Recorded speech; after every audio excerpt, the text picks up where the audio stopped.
예, 오늘 히브리 7장 19절 28절 영원한 대제사장입니다. 요절은 히브리 7장 28절, 히브리서 7장 28절. 예, 같이 읽습니다.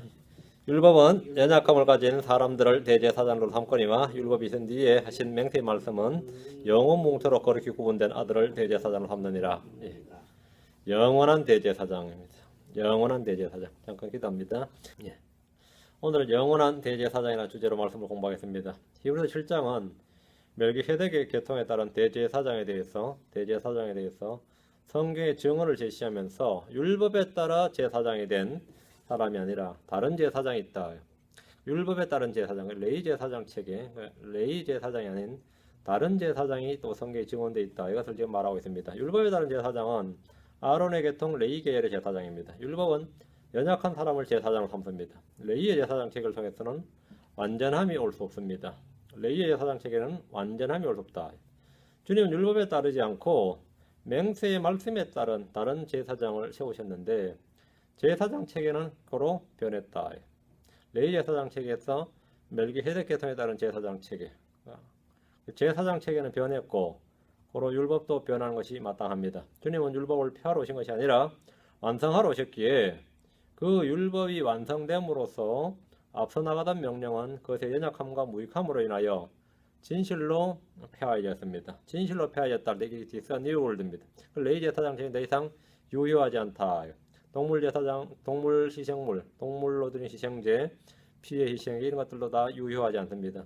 당연히 뭐 거기에 따른 절기라든가 이런 것들도 다 유효하지 않습니다. 이게 진실로 폐하여졌다 이 말입니다. 오늘날 예수를 믿지 않는 유대인들이나 믿는 유대인들이 한결같이 이 진리에 대해서 반발하면서 하나님의 말씀을 왜곡합니다. 믿는 유대인 하면 어쨌든 크리스천이고 믿지 않는 유대인 하면 불신자인데 믿는 유대인, 믿지 않는 유대인의 공통점은 일단 유대인이라는 점이 공통점이고 또 한 가지 신앙에서 공통점은 뭐냐면 율법은 폐해지지 않았다. 고로 율법은 변하지 않았다. 율법은 지금도 우리가 지켜야 한다. 이런 사실입니다. 이것은 초대교회 유대인들부터 지금까지 계속해서 줄기차게 이렇게 이어져온 그런 전통이고 또 잘못된 가르침인데 오늘날 예수를 믿지 않는 유대인들 또 믿는 유대인들 또 그리고 유대인 아닌 이방인들 가운데서도 율법 준수를 외치는 그런 종파들이 있는데 이들은 말씀을 왜곡하면서 계속해서 율법을 지켜야 된다. 안식교를 비롯한 율법주의자들은 부분율법 폐지론을 주장하면서 어떤 것은 폐하해졌지만 어떤 것은 여전히 유효하다는 식으로 말합니다. 성경은 무엇이라고 말합니까? 성경은 무엇이라고 말합니까? 우린 율법에서 구출받았고 율법에 대해서 죽었고 율법 아래 있지 않다 이렇게 말합니다. 그럼에도 율법은 죄를 깨닫게 해주며 죄인들에게 주 예수 그리스도의 필요성을 알려줍니다.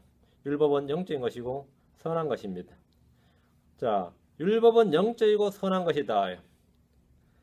그러면서 동시에 율법은 연약하다. 그리고 율법은 아무것도 완전하게 하지 못하고 아무도 의롭게 하지 못합니다. 예수 그리스도께서는 친히 율법 아래에서 종로를 하는 자들을 구속해 주셨습니다. 갈라디아 3장 13절 4장 5절입니다. 갈라디아 3장 13절 4장 5절. 자, 갈라디아 3장 13절 4장 5절. 그리스도께서 우리를 위해 저주가 되사 율법의 저주에서 우리를 구속하셨으니 기록된 바 나무에 달린 모든 자는 저주를 받았느니라 하였느니라. 그리스도께서 우리를 위해 저주가 되사 율법의 저주에서 우리를 구속하셨으니 기록된 바 나무에 달리는 모든 자는 저주받았느니라 하였느니라. 예수님은 자신의 피로 우리의 죄를 씻어주었습니다. 예수님은 자신의 죽으심으로 우리에게 생명을 주었습니다. 예수님은 우리를 위해 죄가 되심으로 우리를 의롭게 하셨고 의를 주셨습니다. 예수님은 우리를 위해 저주가 되사 율법의 저주에서 우리를 구속하셨습니다. 율법의 저주에서 우리를 구속하셨다. 율법의 저주입니다. 물론 율법이 저주는 아니에요. 율법은 영적이고 선한 것인데 율법이 영적이고 선한 것인데 아무도 완전하게 하지 못하고 모든 죄인들을 정죄하고 저주하고 심판합니다. 그래서 율법의 저주에서 우리를 구속하셨다. 율법의 저주에서 우리를 구속하셨으니까 율법은 더 이상 아무도 정죄하거나 심판하거나 저주하지 않습니다. 구속된 사람은 말이에요. 구속받은 사람은 무엇의 저주라고 하는지 잘 보십시오. 무엇의 저주라고 하는지 성경을 잘 보셔야 됩니다. 율법의 저주입니다. 마귀의 저주 아니에요. 하나님의 저주 아닙니다. 사람들의 저주도 아니고 왕의 저주도 아니에요. 율법의 저주다. 율법의 저주. 율법의 정죄, 율법의 심판, 율법의 저주는 더 이상 우리와 아무 관련이 없습니다. 갈라디아 4장 5절요. 갈라디아 4장 5절. 이것은 율법 아래 있는 자들을 구속하시고 또 우리가 아들로 입양되게 하려 하심이니라. 율법 아래 있는 자들을 구속하시고, 주님께서 율법 아래에서 나신 이유, 나신 목적 중에 하나가 율법 아래 있는 자들을 구속하기 위해서입니다. 율법 아래 있고자 하는 자들은 은혜에서 떨어진 자들이고 저주받은 자들입니다. 때로 예수 굴소나 사도들이나 초대교회 예루살렘 성도들은 율법을 준수했기 때문에 우리도 율법을 준수해야 된다, 율법을 지켜야 한다, 이런 주장이나 논리를 편의들이 있습니다. 이는 간교한 속임수입니다. 간교한 속임수입니다. 예수님이 율법 아래 있었던 것은 우리 역시 율법 아래 있게 하기 위해서가 아니라 율법에서 구속하기 위해서입니다. 예수님이 율법 아래에 계셨으니까 우리도 율법 아래에 있어야 된다. 이 말은 말도 안 되는 소리죠. 그건 말도 안 되는 소리지. 예수님께서 율법 아래에 있었기 때문에 우리가 율법 아래에 있지 않는가. 우리 율법에서 구출된 거죠. 초대교회 성도들, 초대교회 사도들, 제자들은 율법을 지키지 않았습니다. 율법을 지켰다고 믿는 사람들인데 율법을 지키지 않았어요. 율법을 지킨 유대인들도 있겠죠. 그들은 아직까지 복음을 제대로 받아들이거나 이해하지 못했기 때문에 그렇습니다. 바울은 이방인 성도들 뿐 아니라 유대인들에게 더 이상 할례를 받지 말고 모세의 관례대로 걸어서는 안 된다고 분명히 가르쳤고, 이 사실은 모든 유대인들이 다 알고 있었습니다. 굉장한 반대를 받았죠. 우리는 더 좋은 제사장 체계, 더 좋은 언약, 더 새로운 명령이 있습니다. 자, 19절입니다. 나의 어린 자녀들아, 19절. 뭐가 잘못됐어? 갈라디아서 아니고 지금 히브리서 다시 왔어요. 7장 19절. 7장 19절. 7장 19절. 본문입니다. 율법은 아무것도 완전하게 하지 못하였으나 주께서 더 나은 소망을 가져오심을 완전하게 했으므로 우리가 이 소망을 힘입어 하나님께로 가까이 나아가느니라. 모세 율법은 아무것도 완전하게 하지 못했습니다. 율법은 죄를 깨끗하게 하거나 제거하지 못합니다. 황소와 염소의 피로는 죄를 제거하는 것이 불가능합니다. 율법은 제단 앞에 나오는 어떤 사람도 완전하게 하지 못합니다. 양심을 정결하게 하지 못합니다. 성품을 변화시키지 못합니다. 율법은 날마다 드린 희생 제물이 할 수 있는 일은 죄를 기억하고 주님의 긍휼과 용서와 은혜를 기다리는 것이 전부입니다. 메시아가 오실 때까지 그들은 제단의 짐승의 피와 죽음을 보면서 완전하게 하는 것이 오기를 소망 중에 기다려야 됩니다. 완전하게 하는 것. 충만한 때가 되어 주께서 더 나은 소망을 가지고 오셨습니다. 주님께서 율법을 다시 세우러 오신 것이 아닙니다. 주님께서는 율법을 재해석해 주는 거 아닙니다. 주님께서는 율법을 성취하시러 오셨고, 율법으로는 불가능한 일, 율법으로는 할 수 없는 일들을 하러 오셨습니다. 더 나은 소망이란 하나님께서 히브리 조상들에게 하신 약속의 소망, 이스라엘의 소망, 생명의 소망, 죽은 자들의 소망, 하나님의 영광의 소망, 의의 소망, 부르심의 소망, 구원의 소망을 말하는데, 이걸 주님이 가져오셨다. 구원의 소망이란 건 뭐죠? 우리가 구원받기를 바란다. 주님이 구원을 가져오셨죠.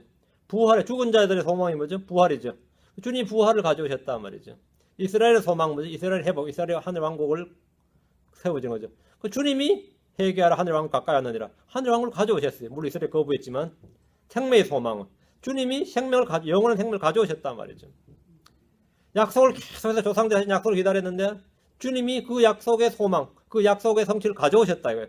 그게 바로 더 나은 소망으로 인해요. 예수 그리스도가 바로 우리의 소망이십니다. 예수는 우리의 소망이에요. 율법은 주님께서 주신 소망이 아닙니다. 율법은 주님께서 주신 소망이 아니라 그 소망을 기다리게 하는 겁니다. 의의 소망이란 뭐냐면, 율법의 의로는 아무도 그렇게 될 육체가 없기 때문에 뭐죠? 의를 가져다 주죠. 하나님의 의이신 분이 와야 된다. 그 하나님의 의를 가져오신 분이 누구죠? 예수님이죠. 예수님이 하나님의 의를 가져왔단 말이죠. 그게 의의 소망이란 말이죠. 주님이 이 땅에 자기 백성들이 가져오신 것은 율법이 아니라, 율법은 이미 모세를 통해 주어졌으니까 예수님이 가져오실 필요도 없는 거고, 율법이 아니라 더 나은 소망인데 하나님이 세상이 시작되기 전에 이미 약속하신 것으로 예수 그리스도를 통해 주셨고 예수님께서 친히 가져오셨습니다. 자, 7장 19절 다시 주께서 더 나은 소망을 가져오시면 주께서 친히 가져오신 더 나은 소망이 뭡니까? 주께서는 믿는 자에게 율법의 의보다 더 나은 하나님의 의를 가져오셨습니다. 주께서는 믿는 자들에게 육신의 생명보다 더 나은 영원한 생명을 가져오셨습니다. 주께서는 믿는 자들에게 땅에 있는 복과 육신의 복들보다 더 나은 하늘에 있는 영적인 복들을 가져오셨습니다. 주님은 더 나은 부활의 소망을 가져오셨습니다. 주님은 율법에 있는 것보다 더 나은 소망을 가져오셨습니다. 주님은 짐승의 죽음보다 더 나은 죽음, 짐승의 피보다 더 나은 피, 율법에 따라 드린 희생물보다 더 나은 희생물, 땅에 있는 성전보다 더 나은 성전을 가지고 오셨습니다. 더 나은 소망을. 우리가 이 소망을 힘입어 하나님께로 가까이 나아가느니라. 이 소망을 힘입어 하나님께로 가까이 나아가느니라. 그러니까 율법으로는 하나님께 가까이 나아가느냐? 못 나아갔던 거죠. 이 소망을 힘입어 하나님께로 가까이 나아가느니라. 이 말씀에서 이 소망을 힘입어, 이 소망의 핵심은 주님 자신, 주님의 오심을 말합니다. 우린 자신의 의로 하나님께 나아가지 못합니다. 하나님의 의신 예수 그리스도를 힘입어 나아갑니다. 우리는 영원히 살 수 없습니다. 그러나 영원한 생명을 주신, 영원한 생명이신 주님을 통해 영생을 얻습니다. 이 소망을 힘입어 담대히 하나님께 나아갈 수 있습니다. 누구나 두려움 없이 주님을 섬길 수 있습니다. 예수 그리스도를 힘입어, 예수 그리스도를 통하여, 이 말, 이 소망을 힘입어, 이 말은 영광의 소망이신 예수 그리스도를 말합니다. 우리의 소망이신 예수 그리스도, 우리의 소망이신 예수 그리스도. 율법에서 대제사장은 1년에 단 한 번 지성소안으로 들어갔지만 우리는 이 소망을 힘입어 언제든지 그분께 담대히 나아갑니다. 20절입니다. 20절, 7장 20절. 또한 그분께서는 맹세 없이 제사장이 되지 아니하셨으니, 예수님께서 멜기세덱의 계통에 따라 대제사장이 되셨다는 사실에 대해서 율법의 증언이나 증거가 없다는 이들이 있습니다. 율법의 바탕 근거가 없다 이거예요. 예수님께서 유다지파에서 나셨고 유다지파에 관해서 모세는 단 한마디도 제사장의 직무를 언급하지 않았습니다. 그렇다면 주님은 자칭 제사장이 된 것이냐, 아니면 민중들이 제사장을 추대해주거나 그 추종자들, 제자들이 예수님을 대제사장이라 불렀느냐? 그렇지 않다 이거죠. 주님은 자칭 제사장이 아닙니다. 그렇다면 뭐냐 이거예요. 예수님은 맹세 없이 제사장이 되지 않으시고 맹세의 말씀에 따라 대제사장이 되셨습니다. 주 하나님께서 맹세로 하신 말씀이 있습니다. 시편 110편 4절에 주께서 맹세하셨고 또 뜻을 돌이키지 아니하시리라 이러시기를, 말씀하시기를, 너는 멜기세덱의 계통에 따른 제사장, 멜기세덱의 계통에 따른 영원한 제사장이라 하셨도다. 그 주께서 맹세하셨고 너는 뭐라? 영원한 제사장이라. 너는 예수님 한 명이에요. 다우. 너는, 너희들은 아니고 너는 영원한 제사장이라. 이 말씀에 따라서 예수님은 레위지파가 아니라 유다지파임에도 불구하고 영원한 제사장이 되신 겁니다. 맹세 없이란 말씀은 맹세의 말씀 없이지만, 맹세의 말씀 없이 되신 것이 아니다. 맹세의 말씀, 제사장이 되신 근거가 있다. 그게 뭐냐면 맹세의 말씀이다. 율법이 아닌 맹세의 말씀이다. 21절. 그 제사장들은 맹세 없이 되었으나 이분은 자기에게 말씀하신 분을 힘입어 맹세로 되셨느니라. 맹세 없이 된 제사장, 맹세로 되신 제사장. 곧 주께서 맹세하셨고 또 뜻을 돌이키지 아니하시리라 이러시기를 너는 멜기세덱의 계통에 따른 영원한 제사장을 하셨도다. 시편 110편 4절을 좀 인용한 거죠. 레위 계열의 제사장들은 율법으로 세워진 제사장들인데 그들은 맹세 없이, 즉 맹세의 말씀 없이 제사장이 되었습니다. 제사장 직분은 대언자처럼 부름을 받거나 주의 영이 임해서 직분을 맡는 것이 아니라 레위지파에서 난 아론의 아들들이면 될 수 있습니다. 맹세의 말씀 없이 율법에 규정된 대로 제사장이 되었습니다. 그러나 예수 그리스도는 맹세 없이 율법에 정한 대로 혈통에 따라 제사장의 직무를 계승하신 것이 아니라 자기에게 말씀하신 분을 힘입어 맹세로 제사장이 되셨습니다. 주 하나님께서 친히 맹세로 말씀하시면서 또 뜻을 돌이키지 아니하시고 또 뜻을 돌이키지 아니하시리라. 이렇게 또 너는 멜기세덱의 계통에 따른 영원한 제사장이라 이렇게 말씀하셨습니다. 멜기세덱이 누구인지 어떤 사람인지는 이미 충분히 공부했습니다. 그는 의의 왕이요 평강의 왕입니다. 그는 아버지도 없고 어머니도 없고 혈통도 없고 날들도 없고 날들의 시작도 없고 생명의 끝도 없어 오직 하나님의 아들과 같이 되어 항상 제사장으로 있는 사람입니다. 세상에 어떤 사람도 이와 같지 않습니다. 오직 한 사람 예수 그리스도만이 그분과 같이 그분을 따른 제사장이 될 수 있습니다. 다른 누구도 그분처럼 그분을 따라 제사장이 될 수 없다. 멜기세덱 계통에 따라 제사장이 될 수 없다. 22절입니다. 그런 것으로 말미암아 예수님께서 더 나은 상속 언약의 보증이 되셨느니라. 맹세의 말씀으로 말미암아 예수님께서는 멜기세덱 계통에 따른 대제사장이 되셨는데 이것을 일컬어 성경은 지금 예수님께서는 더 나은 상속 언약의 보증이 되셨느니라 이렇게 말합니다. 보증은 뭐냐? 확실성을 담보하는 장치입니다. 돈 거래를 할 때 은행의 보증이나 정부의 보증이나 법적 보증과 같이 하나님의 새 언약 역시 보증이 필요합니다. 보증을 필요하다. 보증이 필요하다. 보증이란 안전장치죠. 보증이란 것은 안전장치입니다. 보증이란 안전장치인데 성경의 예를 들어보면 유다는 이집트로 베냐민을 데려갈 때 만약 베냐민에게 무슨 문제가 생기면 자신이 보증이 될 것을 아버지 야곱에게 약속을 했습니다.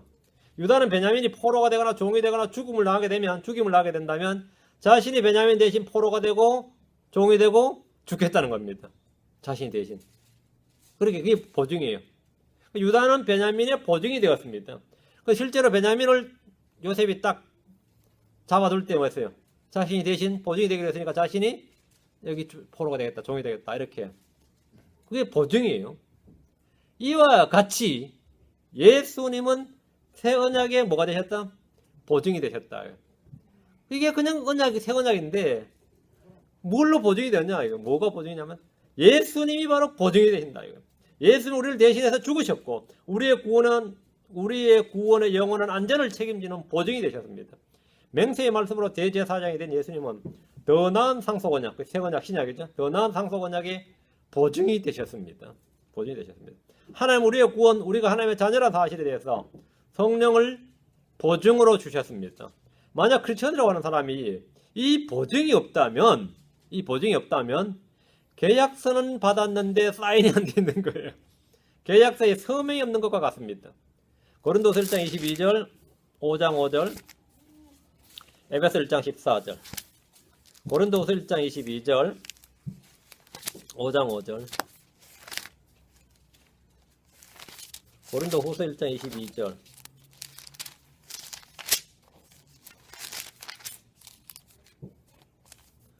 고린도서 1장 22절.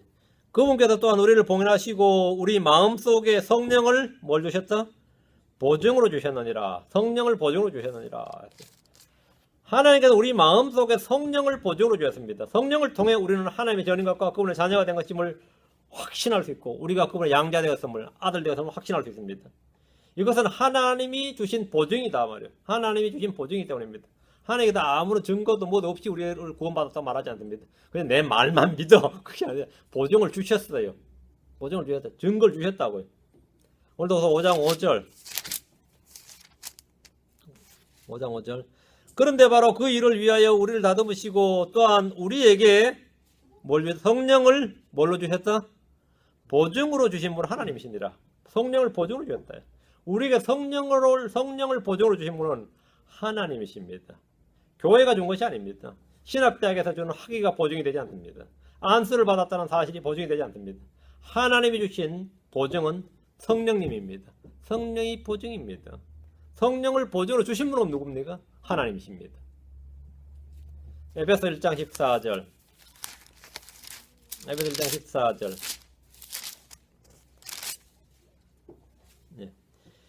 이 영께서는 값주고 사신 그 소유물이 구속을 받을 때까지 우리의 상속력의 보증이 됐어 그분의 영광을 찬양하게 하시느니라.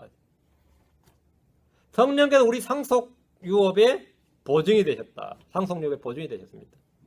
성령은 어떤 법적 계약서나 공증보다 더 확실한 보증입니다. 새 상속 언약의 보증은 예수님, 상속 유업의 보증은 성령님이십니다. 여러분에게 이런 보증이 없다면 여러분 거짓 계약서나 서명 없는 계약서를 가진 사람이나 같습니다. 서명이 없는 계약서는 아무 법적 효력도 근거도 없는 그냥 종이에 불과합니다. 마찬가지로 예수 그리스도가 보증하지 않는 언약이나 성령이 보증이 되지 않는 상속유업은 아무것도 아닙니다.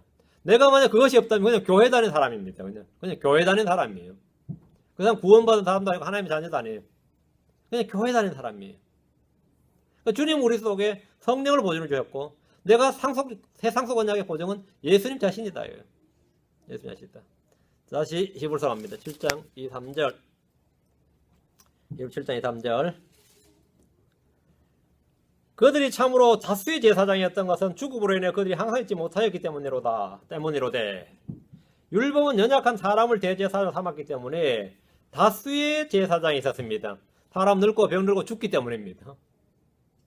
초대 대제사장이었던 아론은 죽었고 그 아들 엘르아살이 직물이었고 엘르아살이 죽으면 그 뒤를 해서 비느하스가 대제사장이 되었습니다. 이런 식으로 계속해서 다수의 대제사장이 있었다.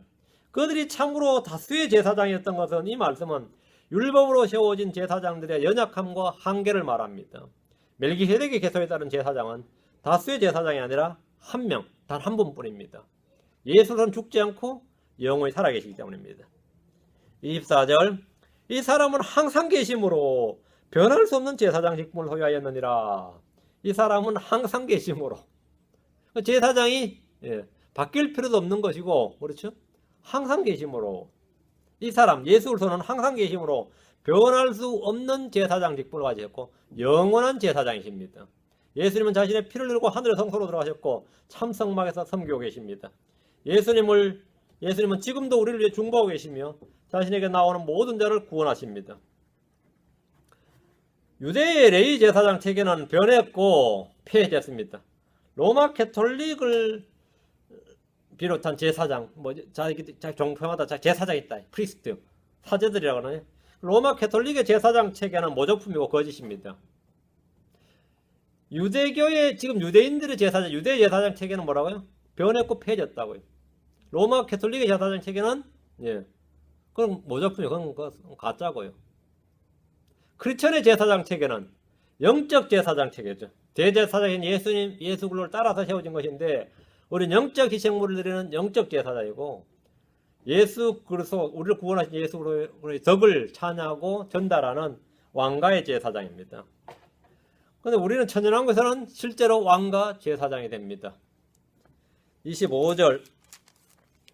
그러므로 그분께서 항상 계셔서 그들을 위해 중보하심을 보건대 그분은 또한 자기를 통하여 하나님께 나오는 자들을 끝까지 구원하실 수 있느니라. 예수 그리스도께서는 전에 죽었으나 지금은 살아계시며 영원히 살아계십니다. 예수 그리스도는 그들을 위해 중보하십니다. 주님의 중보 사역은 하늘에서 다 이루었다고 말씀하실 때까지 계속될 것입니다. 주님은 누구든지 자기를 통하여 하나님께 나오는 자들을 끝까지 구원하실 수 있습니다. 로마서 8장 34절에 누가 정죄하려 죽으신 분은 그리스도시요 참으로 다시 일어나신 분도 그리스도시니 그분께서 바로 하나님 오른편에 앉아 계시며 오른편에 계시며 또한 우리를 위해 중보하시느니라. 중보하시는 주님이 하늘에서 뭐하고 계신다고?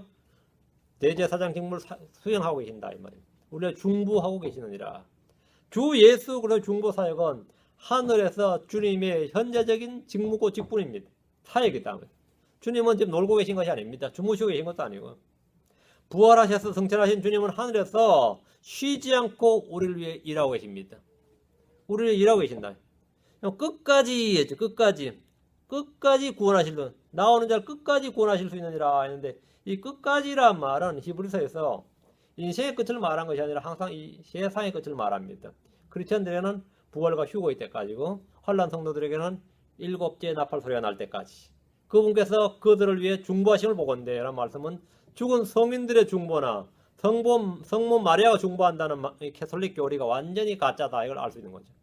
그분께서 그들을 위해 중보하심을 보건대 성경 보면 이렇게 기록되어 있습니다. 마리아가 그들을 위해 중보하심을 보건대 이런 말은 없다 이거죠.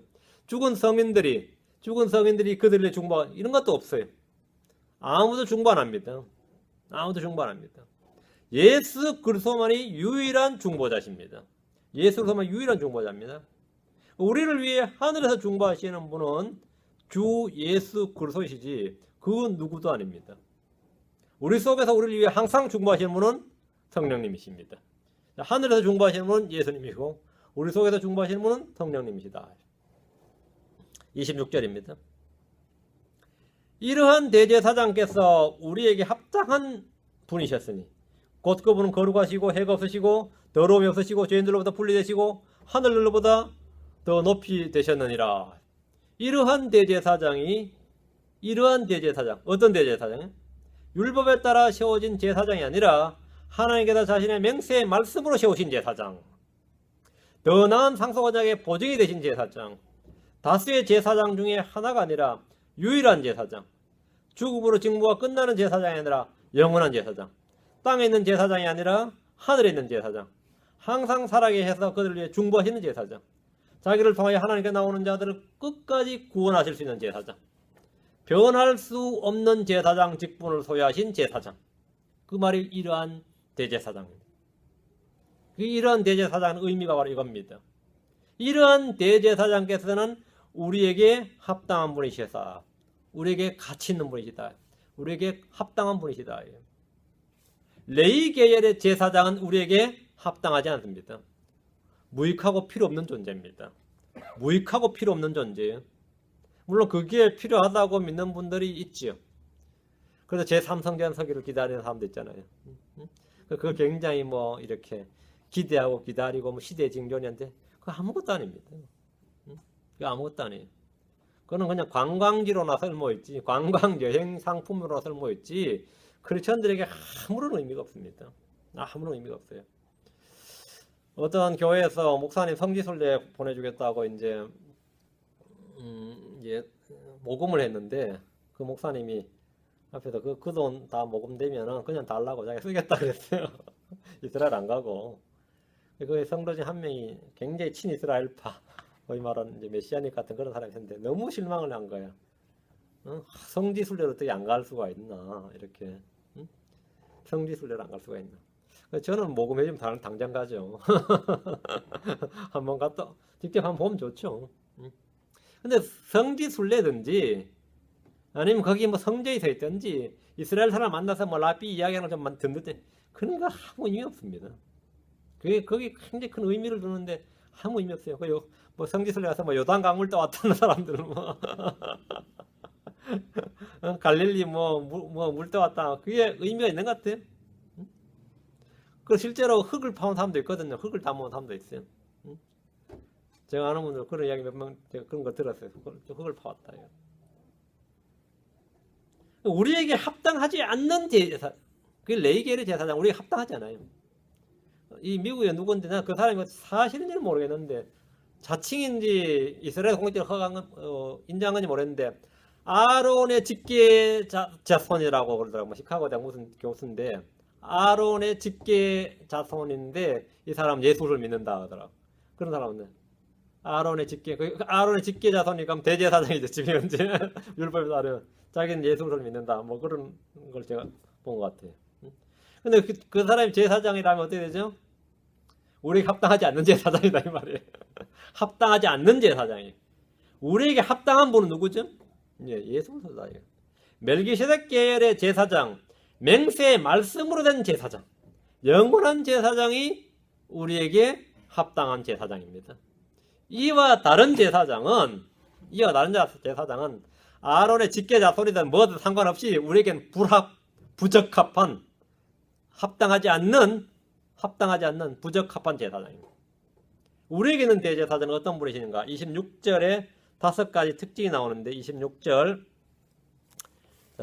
이러한 대제사장께서는 우리에게 합당한 분이셨으니 어떤 분이죠? 곧 그분은 첫째 거룩하시고, 둘째 그분은 해가 없으시고, 셋째 그분은 더러움이 없으시고, 넷째 그분은 죄인들로부터 분리되시고, 다섯째 그분은 하늘들보다 더 높이 되셨습니다.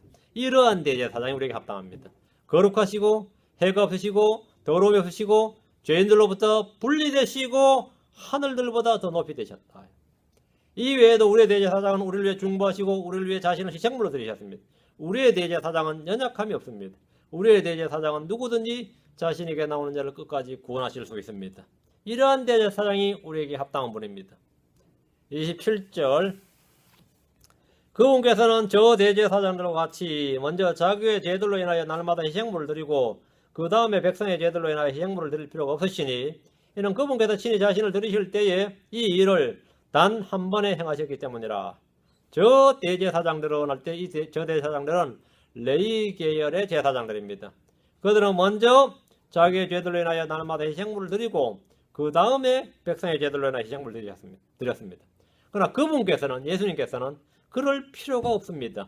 죄가 없으신 분이시기 때문입니다. 예수님은 자기의 죄들로 인하여 희생물을 드릴 필요가 없을 뿐 아니라 백성의 죄들로 인하여 날마다 반복해서 희생물을 드릴 필요가 없습니다. 왜? 예수님이 드리는 희생물은 한 번에 영원히 지속되는 거예요. 단 한 번에 영원히 지속되는 거기 때문에 반복이 필요치 않다요. 반복이 지속돼요. 예수님이 드린 희생물의 효력은 모두에게 효력이기 때문에 여러 개가 필요치 않다요. 여러 개가 필요치 않고 여러 번이 필요치 않고 반복이 필요치 않습니다. 예수님은 친히 자신을 드리실 때에 단 한 번에 영원한 속죄물로 드리셨습니다. 누구를 위해서? 모두를 위해서. 단 한 번에 영원히 모두를 위해 희생물로 드렸는데 이걸 단번 속죄 이렇게 말합니다. Once for all. Once for all. 이제 더 이상 죄로 인한 희생물, 헌물은 남아있지 않습니다. 왜? 이미 드려서 끝났어요. 그 희생물은 영원히 지속적으로 효력이기 때문에 다른 희생물은 필요치 않는 거죠. 주님께서 파이널, 마지막 속죄 헌물, 희생 헌물이 되셨습니다. 마지막 희생, 파이널일 뿐만 아니라 complete, 완전한 속죄 헌물이 되셨습니다. perfect and complete, 완벽한 마지막 속죄물 되셨으니까 더 이상 속죄 헌물이 필요 없는 거죠. 그리고 더 이상 죄로 인한 희생물은 남아있지도 않습니다.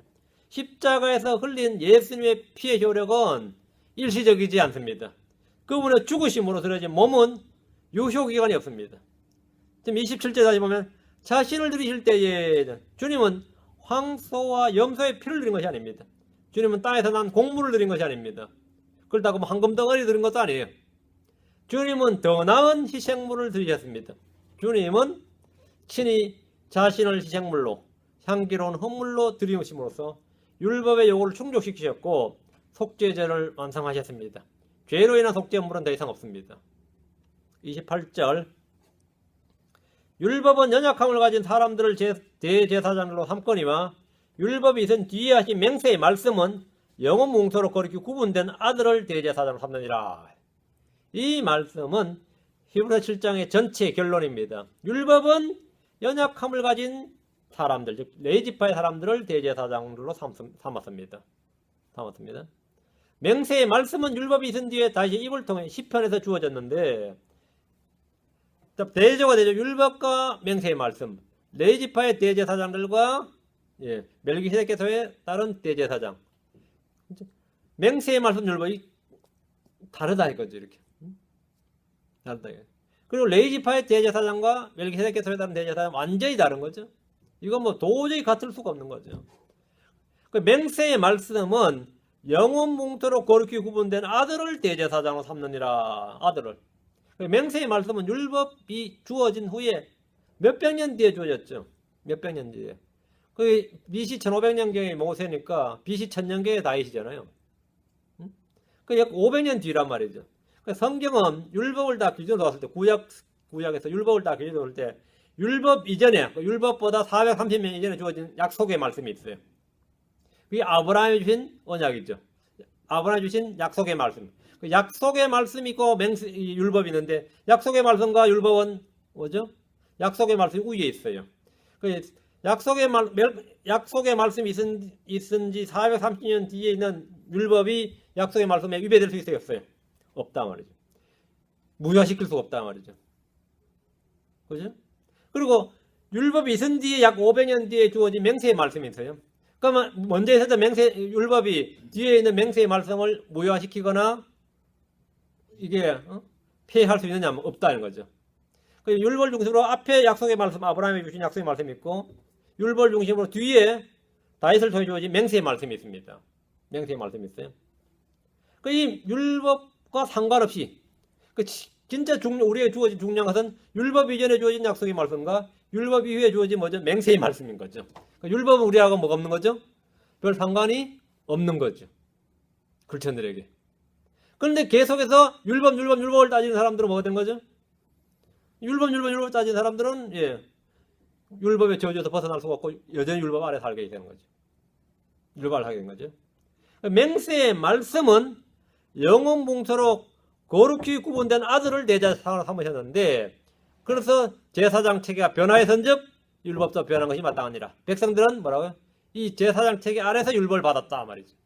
그 제사장 통해서 율법을 받았고, 우리는 그들과서 아무런 관리 없다. 그런 제사장은 우리에게 적합한 제사장도 아니고 부적합한 제사장이고, 우리는 맹세의 말씀으로 된 제사장, 대제사장 예수 그리스도에서 그분의 말씀을 알미암아 그분의 제사장 체계에서 말씀을 받아서 살아야 된다는 겁니다. 그분의 말씀을 따라. 이것이 바로 맹세의 말씀으로 영원목도로 거룩히 구분된 아들을 대제사장으로 삼았는데, 우리는 바로 그 제사장 체계 아래에 있다 이 말이에요. 그 제사장 체계 아래에 있다. 그리고 그 제사장 체계 아래에 와야 된다는 겁니다. 계속해서 연약함을 아는 율법에 따른 제사장 체계 아래서 살아서는 안 된다 이 말입니다. 우리에게 있는 대제사장 예수 그리스도에 대해서 깊이 생각해 보시기 바랍니다. 이로써 이 7장은 히브리 7장은 마치고요. 이제 다음 시간에 8장부터 하겠습니다. 기도합시다.